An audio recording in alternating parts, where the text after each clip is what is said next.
محترم حضرات السلام علیکم۔ انشاءاللہ آپ بھی خیریت سے ہوں گے، میں بھی خیریت سے ہوں۔ پچھلے پارٹ میں 3 صحابیوں کا قصہ تھا، وہ پورا نہیں ہوا تھا۔ اب انشاءاللہ اس کو وہیں سے اسٹارٹ دوبارہ کر رہا ہوں، آگے سے آپ سنیے۔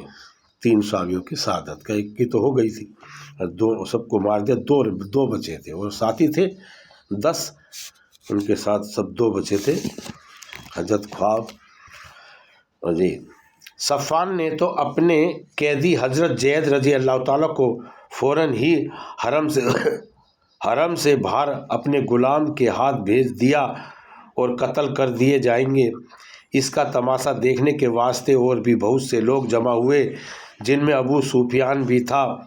اس نے حضرت زید رضی اللہ تعالیٰ سے شہادت کے وقت پوچھا کہ اے زید، تجھ کو خدا کی قسم سچ کہنا، کیا تجھ کو یہ پسند ہے کہ محمد صلی اللہ علیہ وسلم کی گردن تیرے بدلے میں مار دی جائے اور تجھ کو چھوڑ دیا جائے، اپنے حال و حال میں خوش و خرم رہے؟ حضرت زید رضی اللہ تعالیٰ نے فرمایا کہ خدا کی قسم مجھے یہ بھی گوارا نہیں کہ حضور صلی اللہ علیہ وسلم جہاں ہیں وہاں ان کو ایک کانٹا بھی چبھے اور ہم اپنے گھر آرام سے رہیں۔ یہ جواب سن کر قریش حیران رہ گئے۔ ابو سفیان نے کہا کہ محمد صلی اللہ علیہ وسلم کے ساتھیوں کو جتنی ان سے محبت دیکھی اس کی نظیر کہیں نہیں دیکھی۔ اس کے بعد حضرت زید شہید کر دیے گئے۔ حضرت خویب رضی اللہ تعالیٰ ایک عرصے تک قید میں رہے۔ حضور کی باندی جو بعد میں مسلمان ہو گئی کہتی ہے کہ جب خویب رضی اللہ تعالیٰ ہم لوگوں کی قید میں تھے تو ہم نے دیکھا کہ خویب رضی اللہ تعالیٰ ایک دن انگور کا بہت بڑا کھوسا یعنی کہ گچھا آدمی کے سر کے برابر ہاتھ میں لیے ہوئے انگور کھا رہے تھے، اور مکہ میں اس وقت انگور بالکل نہیں تھا۔ وہ کہتی تھی جب ان کے قتل کا وقت قریب آیا تو انہوں نے صفائی کے لیے اس طرح مانگا، وہ دے دیا گیا۔ اتفاق سے ایک کم سین بچہ اس وقت خویب رضی اللہ تعالیٰ کے پاس چلا گیا۔ ان لوگوں نے دیکھا کہ اس طرح ان کے ہاتھ میں ہے اور بچہ ان کے پاس، یہ دیکھ کر گھبرائے۔ خویب رضی اللہ تعالیٰ نے فرمایا کیا تم یہ سمجھتے ہو کہ بچے کو قتل کر دوں گا؟ ایسا نہیں کر سکتا۔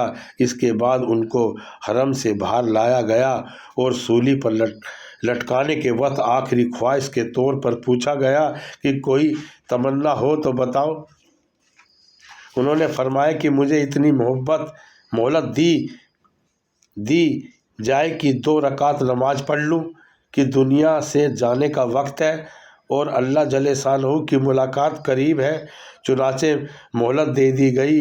انہوں نے 2 رکعتیں نہایت اطمینان سے پڑھی اور پھر فرمایا اگر مجھے یہ خیال نہ ہوتا کہ تم لوگ یہ سمجھو گے کہ موت کے ڈر کی وجہ سے دیر کر رہا ہوں تو 2 رکعت اور پڑھتا۔ اس کے بعد وہ سولی پر لٹکا دیے گئے تو انہوں نے یہ دعا کی، یا اللہ، کوئی ایسا شخص نہیں جو تیرے رسول پاک صلی اللہ علیہ وسلم تک میری آخری سلام پہنچا دے۔ چنانچہ حضور صلی اللہ علیہ وسلم کو بذریعہ وحی اسی وقت سلام پہنچ گیا۔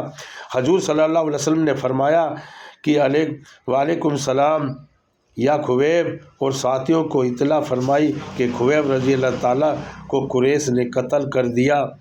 حضرت خویب کو جب سولی پر چڑھا گیا تو 40 کافروں نے نیزے لے کر چاروں طرف سے ان پر حملہ کیا اور بدن کو چھنی کر دیا۔ اسی وقت کسی نے قسم دے کر یہ بھی پوچھا کہ تم یہ پسند کرتے ہو کہ تمہاری جگہ محمد صلی اللہ علیہ وسلم کو قتل کر دے اور تم کو چھوڑ دے؟ انہوں نے فرمایا واللہ العظیم، اللہ کی قسم جو مہان ہے، مجھے یہ بھی پسند نہیں کہ میری جان کے فدیے میں ایک کانٹا بھی حضور صلی اللہ علیہ وسلم کو چبھے۔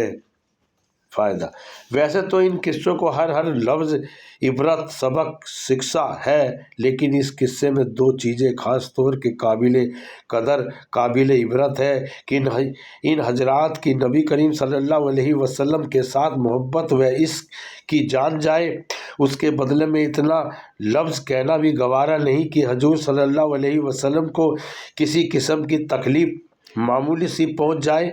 اس لیے کہ حضرت خبیب رضی اللہ تعالیٰ کے صرف زبان سے کہلانا چاہتے تھے، اور صرف زبان سے ہی